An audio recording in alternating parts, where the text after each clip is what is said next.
হাউজে কাউসারের পানি দিয়া হানজালাকে গোসল দিয়ে দাও।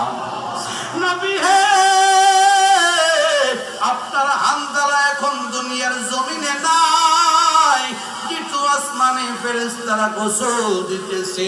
রহমাতাল লিল আলামিন খুশি হয়ে গেলেন, হানজালার লাশটা গোসল দিয়ে জমিনে নিয়ে আসলো। পয়গম্বর তাকায় দেখি হানজালার চোখ দিয়ে ফেরেশতাদের গোসলের পানি ঝরতেছে, দাড়ি মোবারক দিয়ে ফেরেশতাদের গোসল দেওয়ার পানি ঝরতেছে। এর যুবক ভাই, মুরব্বী বাবা, আমার নবীর আশিক হয়া হানজালা জীবনটা বিলীন করে দিলেন, হানজালা নিজের জীবনটা বিসর্জন দিয়ে দিলেন, শাহাদাতের পানি পান করাইলেন। আল্লাহ পাক রব্বুল আলামিন এই কথাটাই বলে, আন-নাবিয়্যু আওলা বিল মুমিনিনা মিন আনফুসিহিম, নবী মুমিনদের কাছে তাদের প্রাণের চাইতে বেশি দামি। আবু বকর সিদ্দিক রাদিয়াল্লাহু তাআলা আনহুর দিকে তাকান, নবীর প্রতি কেমন মহব্বত, কেমন ভালোবাসা রে ভাই। সাহাবায়ে কেরামের সংখ্যা তখন মাত্র 38 জন।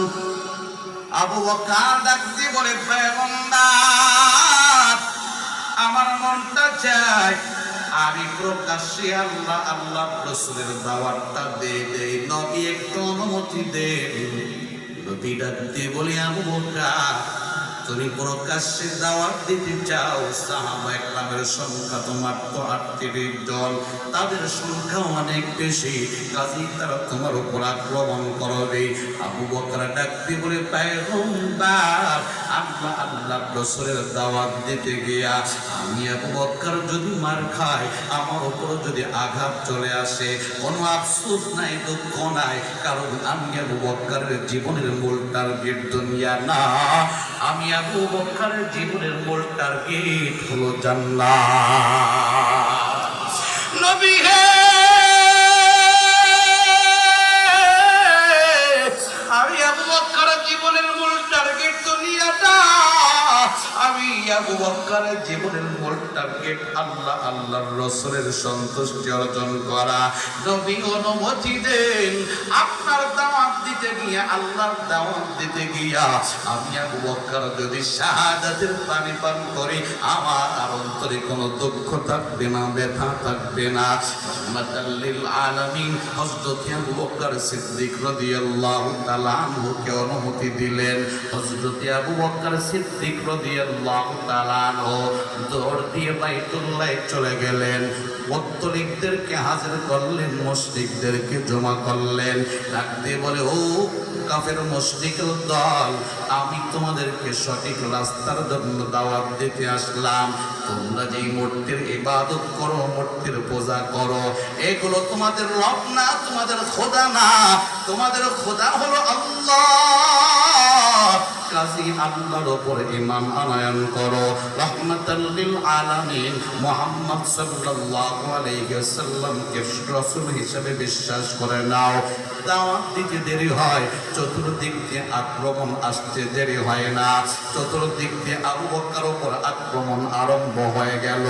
এই যে আবু বকর সর্বপ্রথম প্রকাশ্যে ইসলামের দাওয়াত দিলেন, এই জন্য আল বিদায়া ওয়ান নিহায়ার মধ্যে লেখে আবু বকর সিদ্দিক রাদিয়াল্লাহু তাআলা আনহু প্রকাশ্যে দাওয়াত দেওয়ার ক্ষেত্রে সর্বপ্রথম বক্তা। সুবহানাল্লাহ।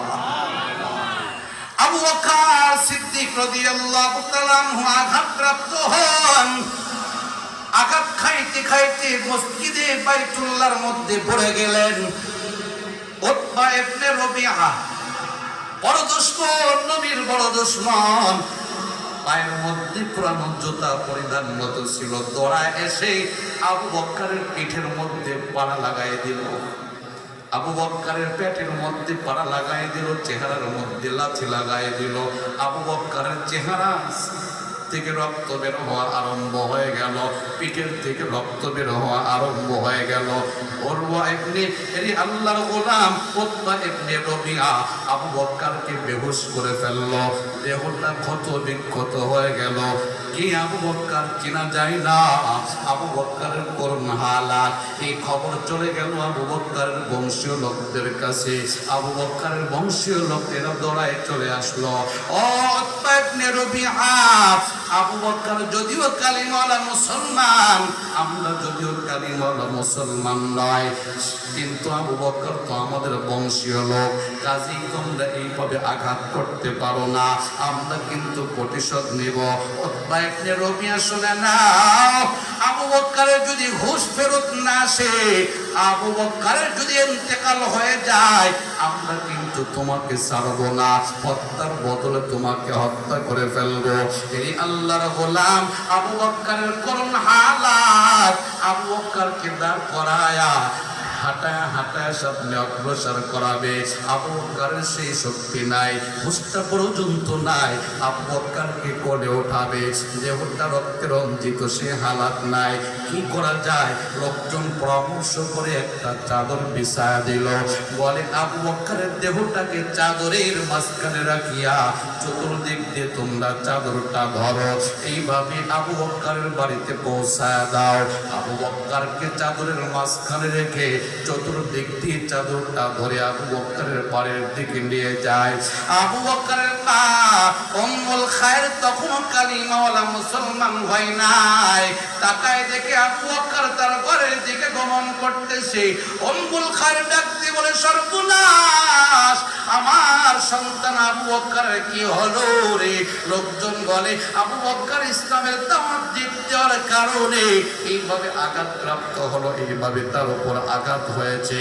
আবু বকরের মা কাঁদে, দৌড়ায়া কাপড় চোপড় নিয়ে আসে, আবু বকরের দেহটা পরিষ্কার করে দেয়।